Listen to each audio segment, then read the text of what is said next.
কবিতাৰ শিৰোনাম বিশ্বশিল্পী কবি জ্যোতিপ্ৰসাদ আগৰৱাল।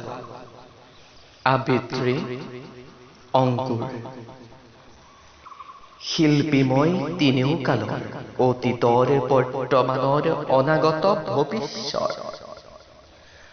আদিতেই যাত্ৰা কৰি অনাদিলে যাওঁ, ধ্বংসৰ মাজেদি মই ৰূপান্তৰেদি ৰূপ পাই নৱতম সৃষ্টিৰ শলিতা জ্বলাওঁ। জনতাৰ হৃদয়ত মোৰ সোণোৱালী দেশ, মই পিন্ধো বিশ্ববেশ, নতুন দৃষ্টিৰে চাওঁ সৃষ্টি অন্বেষ। নানা ভাষা, নানা আশা, নানা জাতি বৰ্ণ যিনি মই শুনো ঋণী ঋণী বিশ্ব জনতাৰ এক অপূৰ্ব সংগীত। সেই সংগীতৰ প্ৰতিধ্বনি তোলো মোৰ গানে সুৰে, হাই মোৰ সমৃদ্ধৰ সৌন্দৰ্যৰ মহামহত্বৰ পাতিবলৈ শান্তিৰ নবলত এই পৃথিৱীত।